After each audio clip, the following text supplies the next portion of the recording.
like a spring in the desert. Sa ngalan ng Ama at ng Anak at ng Espiritu Santo. Amen. Come, Holy Spirit, we need you, and come, Holy Spirit, we pray.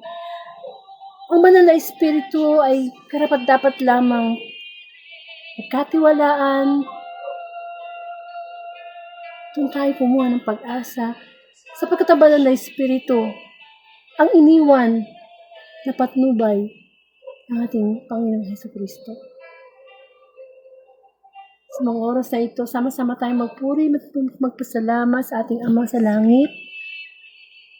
Bawat minuto, segundo na dumadating ay isang biyaya mula sa Diyos. Pagkakataon upang tayo magbalik loob sa Kanya.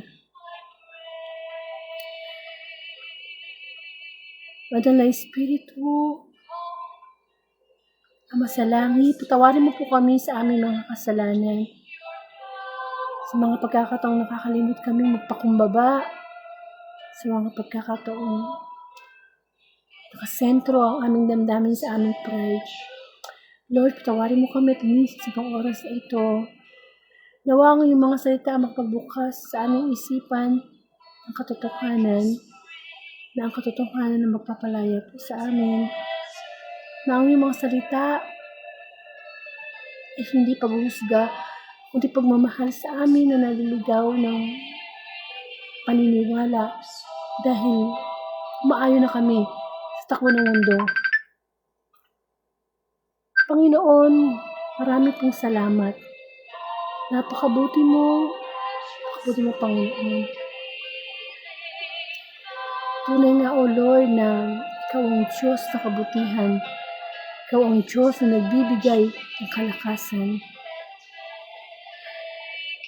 Ang iyong bang lingkod ay bigyan mo na kababaang loob na gamitin mo lamang as an instrument para makinig at mapaibahagi ang iyong banal na salita. Ang bawat isa ay nasa pagsubok, Panginoon. Hayaan mo ang iyong banal na Espiritu ay puspusin kami. Diyan mo ng karunungan ang iyong bang lingkod. Hindi ang kalooban ko, kundi ang kalooban mo makapangyari. Upang sa ganun, Panginoon, turuan mo kami kung paano kami bagay sa aming kapwa nang walang paghusga. Sapat ikaw, O Lord, ikaw lamang ang maghusga at magpaparusa.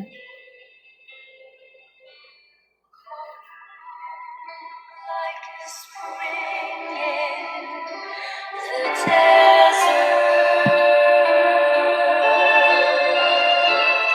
Come to the weary of soul.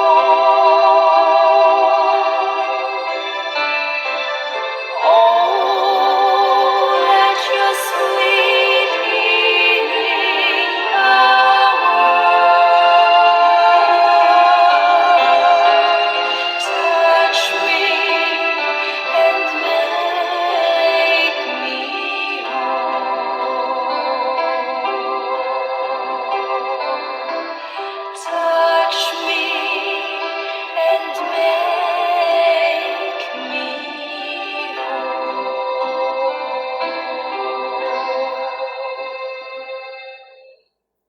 A proclamation of the Holy Gospel according to Luke. Glory to you, O Lord.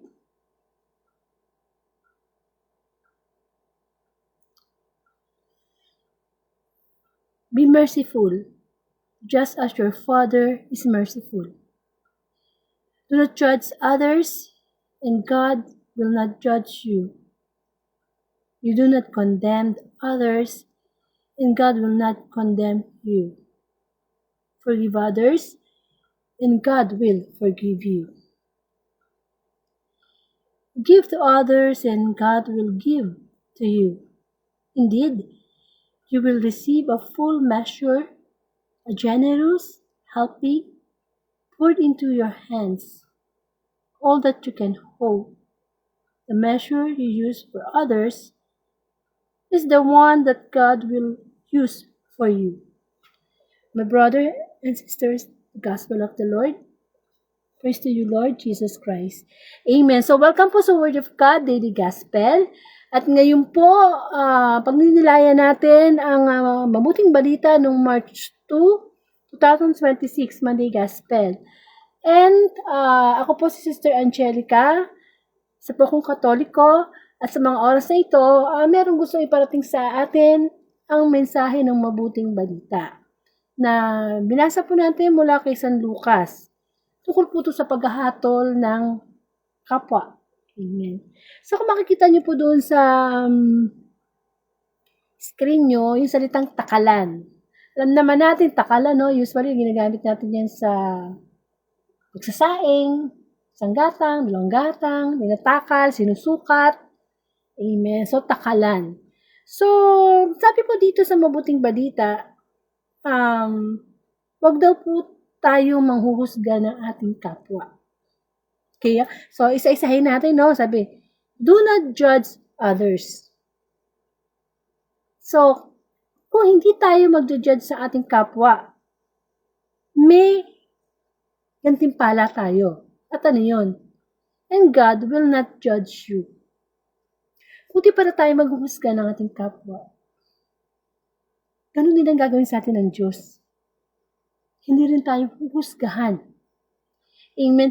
Alam niyo po, yung paghuhusga ng kapwa, talagang ano yan parang cancer ng lipunan, no, na talamak na siya, naganap na siya. Actually, parang ordinary na lang siya na nangyayari sa pang-araw-araw nating buhay. Yung panghuhusga sa ating kapwa is pagtingin sa kanilang mga kahinaan, mga kamalian, or sometimes na hindi pa natin napapatunayan na sila may kasalanan. Meron tayo minsan sinasabi na trial by publicity. So, yan po yung sa social media, no?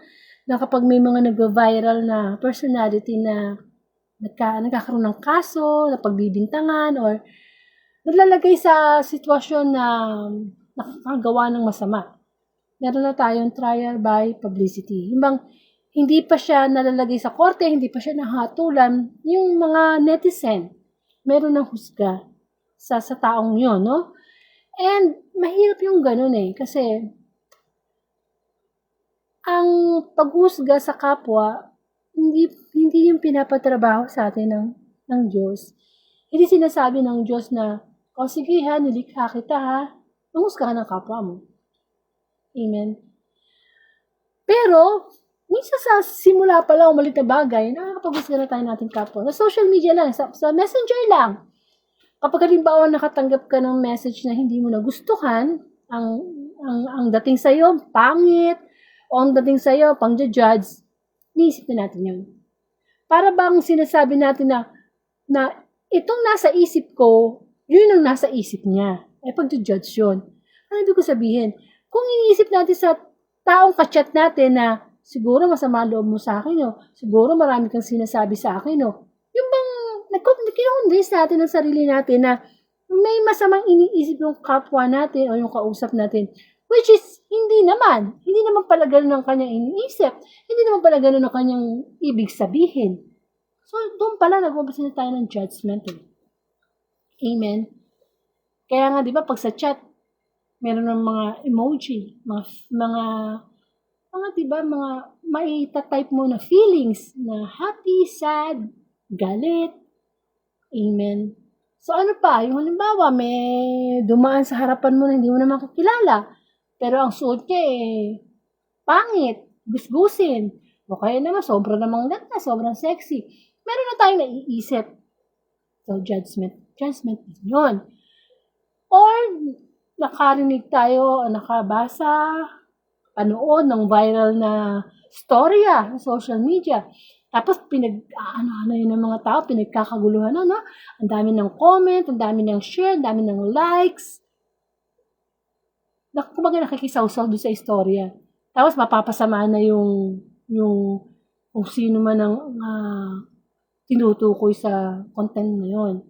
Tapos nagko-comment na tayo ng kung ano-ano na without knowing na una sa lahat, hindi natin kilala yung tao na nasasalang sa alanganin, no? Na pagbibintangan. Ang nangyayari yan, nag-judge tayo. Una sa lahat, hindi natin kilala yung tao. Minsan nga, nangyayari pa sa comment section, yung mga nagko-comment, sila na ang nag-aaway. Totoo yan. Na pag hindi nila gusto yung comment ng follower, nung artista o nung vlogger, aawayin yung nag-comment. Amen? So, linawin natin yung pagdating sa paghuhusga o pag-judge ng kapwa. Una sa lahat, ang salita ng Diyos, yun ang totoo. Walang bawas, walang kulang, yun ang totoo. Kapag sinabi ng Diyos na kasalanan ang hindi pagsisimba, kasalanan ang pangangalunya, kasalanan ng pagsisinungaling, kasalanan ng pagpabanggit ng pangalan ng Diyos ng hindi naman dapat, no? O sabihin na natin kasalanan yung mga nasa 10 utos ng Diyos.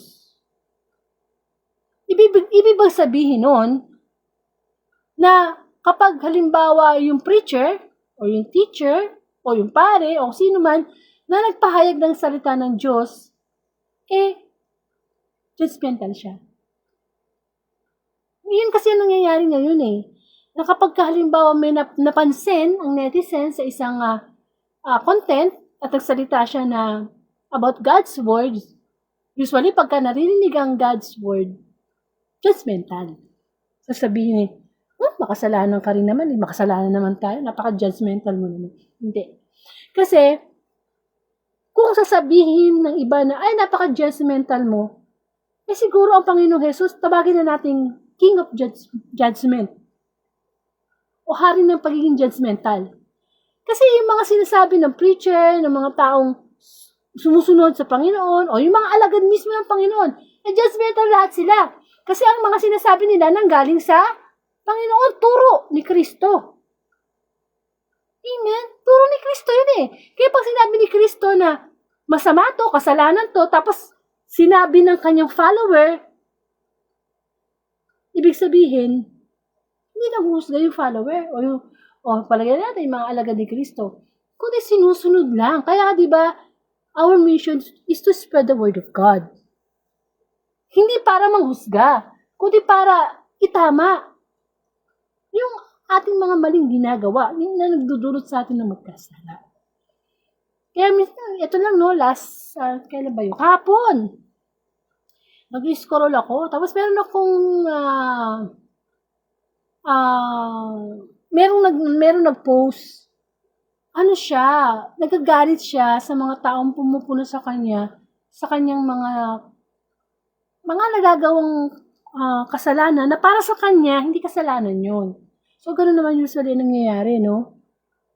So, pinagtatanggol niya yung kasalanan. Alam mo ngayon kasi nangyayari kasi sa atin ngayon, ibig natin ipagtanggol ang katotohanan na magpapalaya sa atin sa pamamagitan ng pakikinig at pagbabahagi, pagsasabuhay, at ng salita ng Diyos. Ngayon ang kasalanan pinagtatanggol na. Pinagtatanggol na talaga.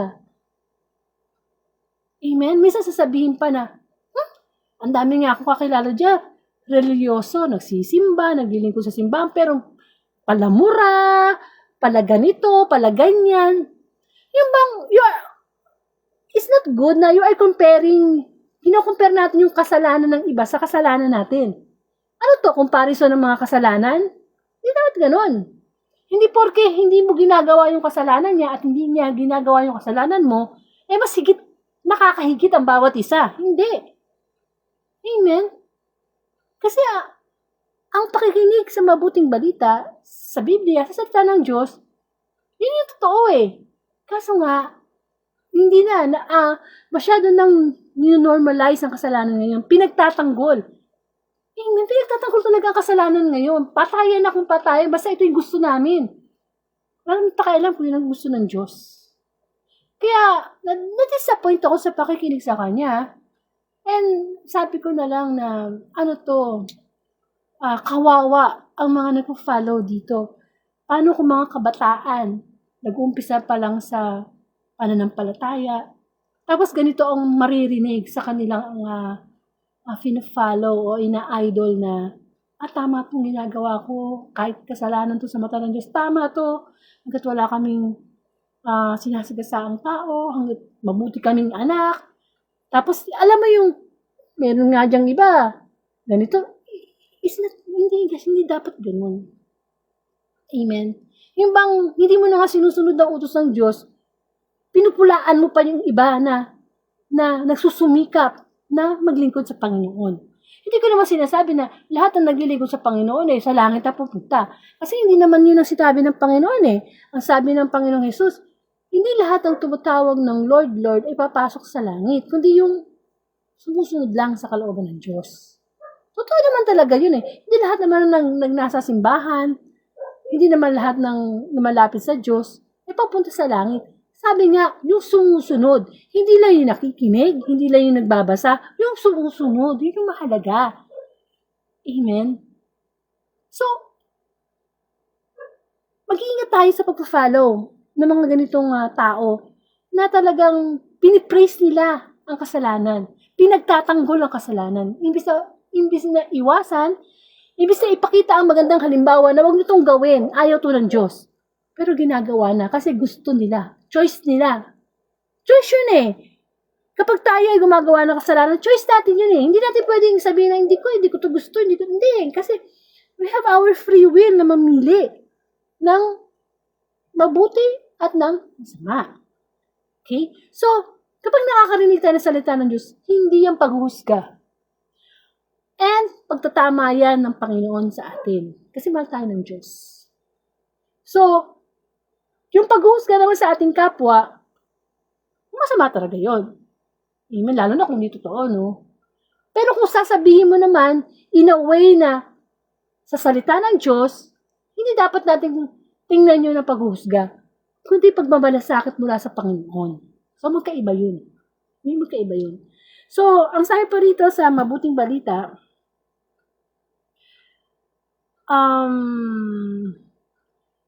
do not condemn others and God will not condemn you. Okay? Forgive others and God will forgive you. May katapat kasing reward dyan Forgive others. Magpatawad daw tayo ng kapwa natin. Ang reward nun, papatawarin din tayo ng Diyos. Isa yan sa pinakamahirap gawin kapag ikaw ay lumalapit sa Panginoon. Yung salitang patawad. Patawarin, forgiveness, no? Kasi ang naghahari dyan, pride. Lalo na kapag feeling natin tayo yung tama, tayo na agrabyado, tayo yung taisahan. Ang hirap magpatawad, no? Pero ang Panginoon, grabe ang ginagawa natin kasalanan. Pero nagpapatawad ang Diyos.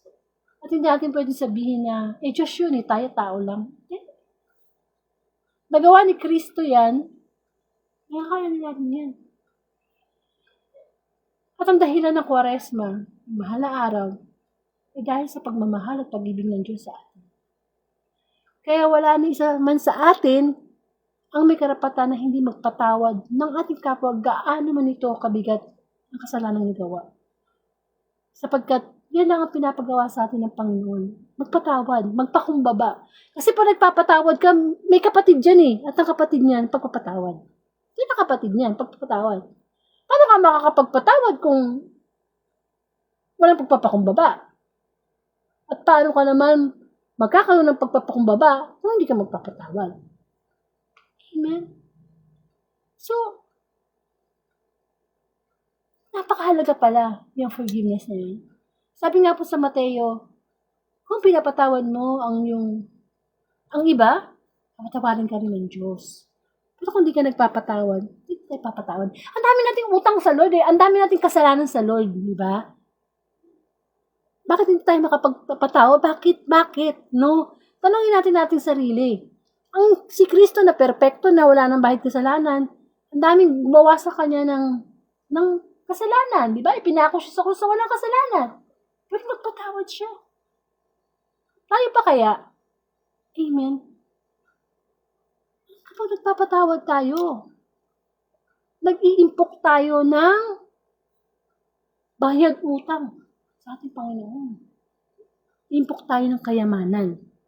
Actually, yung forgiveness na yan, napakaganda niyan.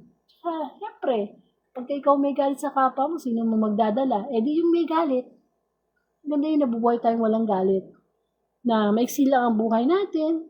Sabihin na natin, mali siya, okay. Pero maganda pa rin yung maluwag sa kalooban. Like sabi nga ng Panginoon, taas, binababa, nagpapakababa, tinataas.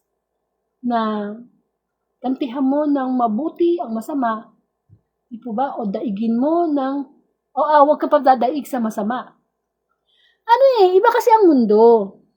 Ang mundo talaga, ngipin sa ngipin. Ganti kung ganti. Mumurahin mo ako, mumurahin din kita mas malutong. Pero hindi ganun eh. Forgiveness ang sinasabi sa atin ng Lord. Kaya kung meron pa tayong mga galit sa puso natin, di ba? Pagkakaroon na ng reconciliation. Lalo na ngayong Kwaresma, mahal na araw. Amen. Palayain na natin yung ating sarili sa mga galit. Lalo na kung dekada na, taon na yan. Amen. Para tayo yung unang makikinabang sa forgiveness na yan. Tayo talaga. Isipin na lang natin kung tayo yung nagpapatawad ng ating kapwa. Masarap mabuhay sa bawat araw na walang hatred sa puso. At sigurado namang walang makakapasok sa langit kung puno tayo ng galit. Amen. So, ang sabi pa po rito ay give to others, magbigay daw po sa iba o tumulong sa iba. At anong reward? God will give you. Indeed, you will receive a full measure, a generous helping poured into your hand, all that you can hold. Magbigay daw po tayo. At ang reward, bibigyan din tayo ng Diyos. At pag nagbigay ang Diyos, siksik, liglig, at umaapaw. Hindi man siguro materially yan, pero yung magkaroon ka ng peace of mind, the love, the joy, the kindness, the self-control, yun yung siksik, liglig. Amen. Na kahit nasa gitna tayo ng pagsubok, ng problema, natututo tayong magtiwala sa Panginoon. Magbigay tayo ng, hindi lang naman, ang pagbibigay naman, hindi lang naman pera. Talent, skills. Amen. Kung ano man yung kabutihan na ginagawa natin sa ating kapwa, babalik yun sa atin. Mas marami pa. Kasi alam niyo, paggawa ng kabutihan, karunungan yan galing sa Diyos eh. Wisdom yan galing sa Diyos. Kaya kinakailangan na lagi natin sa isip natin, it's better to give than to receive. Kaso, tayong mga tao nagiging, tawag dito, greedy. Yung gahaman. Yung bang pag marami na tayo, meron na tayo, gusto pa natin more. Nakakalimutan natin ang lahat ng meron tayo. Katiwala lang tayo. Pinapahiram lang. Na, ano nga ba mapapala ng isang tao? Makamtan niya ang lahat sa mundo. Kung kapalit naman ito ay kanyang kaluluwa. Amen. The mere fact na meron kang maibibigay, mapalad. Yung, ano ba gusto mo? Ikaw yung maging pulube o ikaw yung nagbibigay? Amen. Ang pera, yan masama. Ang masama yung love of money. Sabi nga ng kasulatan, kapag mapera ka, gamitin mo yung pera na yan para sa pakikipagkaibigan sa iyong kapwa. At saka yun nga isa pa, lagi natin ilagay sa ating isip, sa puso, sa ating spirito na temporary lang to. Itong pera, kasikatan, temporary lang to. Hinihiram ko lang to. Ang mission talaga natin sa mundo is para sa Panginoon. Enjoy natin ang buhay natin na masarap ang magbigay. Sa totoo lang. Minsan nga wala ka na, gusto mo pang magbigay. Bakit? Kasi generous heart eh. Sa Diyos yun ang gagaling eh. Kesa yung maramot, mahirap yung maramot. Pinagmamarumot natin ang isang bagay na hindi naman atin. Amen. Mahirap yung madamot, lalo na sa mga taong nangangailangan. Sabi nga ng isang pare, baka naman yung mga naitatabi mo diyang lumang damit, lumang sapatos, o pwede bigay mo na sa mga taong nangangailangan kasi hindi na yan sa'yo. Amen? Tsaka pagka tumutulong tayo, hindi yung dahil sa may sobra lang. Ang pagtulong from heart. From heart. Meron kasi mga tao tumutulong sobra lang. Yung mga tumutulong na para makilala lang. Alam mo yon. Pero ang pagtulong na gusto ng Panginoon, yung pagtulong na nagmumula sa puso. Tinutulungan mo dahil mahal mo. Tinutulungan mo dahil, di po ba? Dahil sa Panginoon. Kasi ano naman ang gagawin natin sa ating kapwa, ginawa natin yun sa ating Diyos. At ang sabi pa rito, the measure you use for others is the one that God will use for you. Yun na nga yung takalan. Kung ano daw yung ginagamit nating takalan sa ating kapwa, eksakto, yun din ang gagamit din sa atin ng Diyos. Kaya kung tayo ay nagja-judge, nagtatakal sa ating kapwa ng masama, ganun din tayo titingnan ng Panginoon. Amen? Pero kung gumagawa tayo ng takalan ng kabutihan, ay bibigyan din tayo ng Diyos ng takalan ng kabutihan. Kung maliit ang tingin natin sa ating kapwa, magiging maliit din ang tingin sa atin ng Panginoon. Kung nagagalit tayo sa ating kapwa, nagtatanim tayo ng galit, ganun din ang mararamdaman ng Diyos. Parang binabalik lang sa atin eh. Kung ano yung binibigay natin sa ating kapwa, nababalik yan sa atin. Amen. Kaya, mag-i-aware tayo sa panukat ng Diyos, sa takalan ng Diyos. Kasi sa araw ng paghuhukom, diyan nakikita ng Panginoon kung paano natin tinatakal, ang pagtulong, tinatakal. Hindi po ba? Ginamit lang sa lang takalan para maintindihan din natin na kung ano yung sakit na binibigay natin sa kapwa natin, pwedeng bumalik sa atin. Hindi po ba? Nawa ang mabuting balita na ito ay magpaalala sa atin na huwag manghusga, huwag mag-condemn, magpatawad, magbigay. Kasi lahat yun may reward na galing sa Diyos. Amen. Nawa, mapagnilayan natin sa ating buhay na, ang dami ko nang nahusga sa aking kapwa. Tingin din sa sarili. Sabi nga, nang-aalis ka ng puwing sa mata ng iba, pero yung puwing natin hindi natin makita. Amen. Concentrate tayo sa sarili natin kasi marami din tayong kamalian. Mahirap kasi sabihin sa kapwa na, wag mong gawin yan, pero ginagawa, no? Hindi mo pwede sabihin sa anak mo na, wag kang magsigarilyo, wag kang magbisyo, pero nakikita sa magulang. Amen. So, ang Diyos ay mapagpatawad. Hindi pa tayo hinuhusgahan ng Panginoon, ha? Bubuhay tayo araw-araw sa habag ng Diyos. Sasamantalahin natin yun. Habang buhay tayo, mag-repent tayo ng ating mga kasalanan. Amen. Kung ano mga kalagayan natin ngayon, may sakit, broken relationship, choice natin yan, consequences yan ng ating mga ginawa. Amen. So, ganun po tayo ng closing prayer. Ama sa langit, marami pong salamat sa pagpapaalala muli sa amin na huwag namin gawin sa kapwa namin ang ayaw namin gawin sa amin. Tunay nga Panginoon na may mga pagkakataon na kami nakakapaghusga ng aming kapwa. Turuan mo kami na makita mula sa lahat ng iyong kabutihan, makita na ang mga dapat naming baguhin for our new creation, Panginoon. Ama namin, sumasalangit ka, sambahin ang ngalan mo sa amin ng kaharian mo. Sundin ang loob mo dito sa lupa para nasa langit. Bigyan mo kami ng aming kakanin sa araw-araw at patawarin mo kami sa aming mga sala para nang pagpapatawad namin sa nagkakasala sa amin. Huwag mo po kami pahintulot sa tukso. Pagyan mo kami sa lahat ng masama. Sa ngalan ng Ama at ng Anak ng Espiritu Santo. Amen. Amen. So marami po salamat. Pakishare na lang po ang March 2, 2026 sa inyong timeline. bilang pagsunod po ng mission natin sa Panginoon na ipalaganap ang mabuting balita. At may reward yan kapag tayo po ay nag-share ng gospel. At yun, susunod na po ang March 3, 2026, Tuesday Gospel na ating pagnilayan. Maraming salamat po, and to God be the glory.